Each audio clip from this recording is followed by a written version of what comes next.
Assalamualaikum warahmatullahi wabarakatuh. Selamat pagi dan salam sejahtera untuk kita semua. Alhamdulillah, di kesempatan hari ini, di kesempatan pertemuan kali ini, di pertemuan kelima, kita bisa bertemu lagi dalam mata kuliah Pancasila dalam materi membangun argumen tentang dinamika dan tantangan Pancasila dalam kajian sejarah bangsa Indonesia. Kita lanjutkan. Yang pertama, argumen tentang dinamika Pancasila dalam sejarah bangsa. Ya, dalam sejarah bangsa Indonesia memperlihatkan pasang surut dalam pemahaman dan pelaksanaan nilai-nilai Pancasila. Misalkan pada pemerintahan Presiden Soekarno, kita tahu bahwa beliau mengumandangkan Nasakom, yang artinya beliau juga berpaham nasionalis, juga percaya agama, juga komunis, ya. Dan ini lebih populer daripada Pancasila. Itu pada zamanan Presiden Soekarno atau awal-awal kemerdekaan. Yang selanjutnya pada zaman pemerintahan Presiden Soeharto, justru Pancasila ini dijadikan pembenar kekuasaan. Contohnya dengan banyaknya penataran P4, sehingga turunnya Soeharto pada saat turunnya beliau, Presiden Soeharto atau Presiden kedua RI, ada kalangan yang mengidentikan Pancasila dengan P4. Padahal Pancasila dengan P4 itu hal yang berlainan, karena P4 merupakan produk atau produk yang dihasilkan dari zaman Orde Baru. Ya, definisinya dihasilkan dari situ, walaupun memang sebagian besar juga P4 ini juga mengadopsi dari catatan-catatan dari para pendahulunya, ya.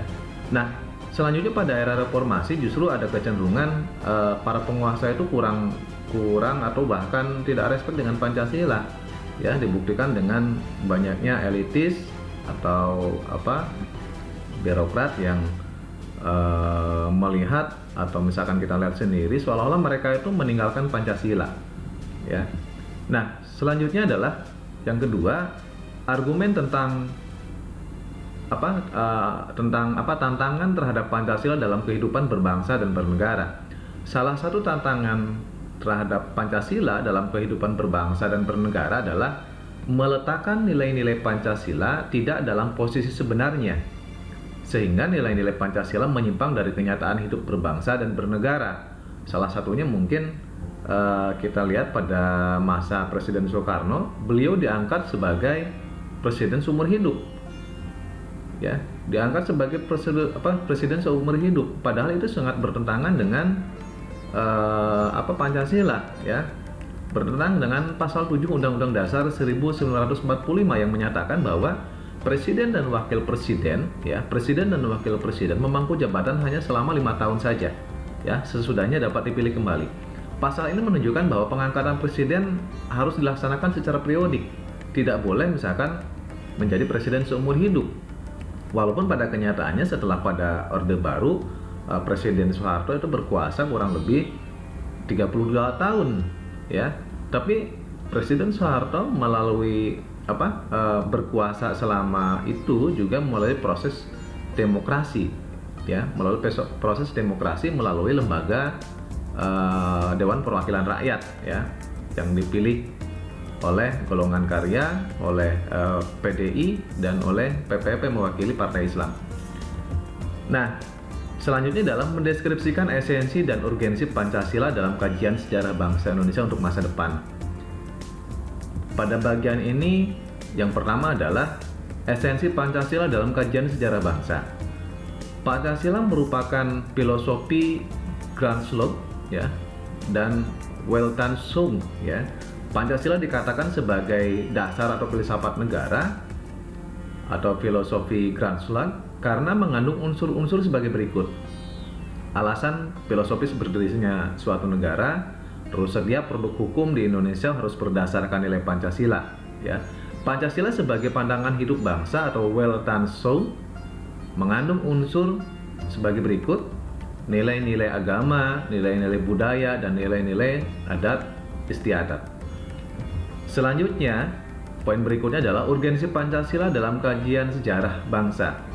Hasil survei yang dilakukan Kompas yang dirilis pada 1 Juni 2008, beberapa tahun ke belakang, ya, bahwa pengetahuan masyarakat tentang Pancasila merosot secara tajam, ya, yaitu kurang lebih 48,4% responden berusia 17 sampai dengan 29 tahun tidak mampu menyebutkan nilai sila Pancasila secara benar dan lengkap. 42,7% adalah salah menyebut sila-sila Pancasila, dan lebih parah lagi 60% responden berusia 46 tahun ke atas salah menyebutkan sila-sila Pancasila. Nah, ini kita tidak mengharapkan itu. Minimal Anda setelah belajar Pancasila, sekali lagi bukan belajar lagi ya, hanya sekedar mereview mata kuliah Pancasila ini. Saya tidak mau mahasiswa Politeknik Negeri Cilacap ini tidak tahu Pancasila atau tidak mampu menyebutkan sila-sila dalam Pancasila, ya.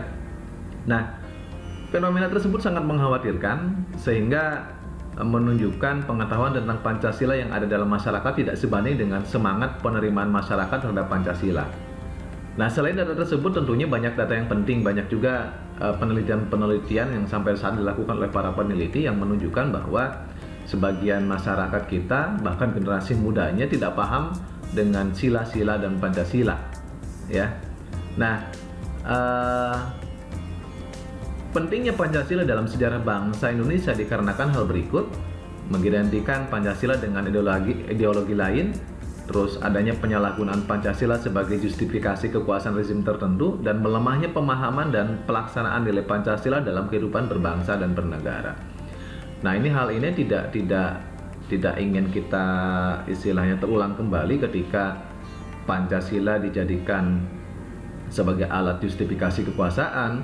Terus Pancasila juga sekarang sudah lemah, gitu. Dalam artian lemah ini pemahaman tentang Pancasila atau nilai-nilai Pancasila dalam kehidupan berbangsa dan bernegara.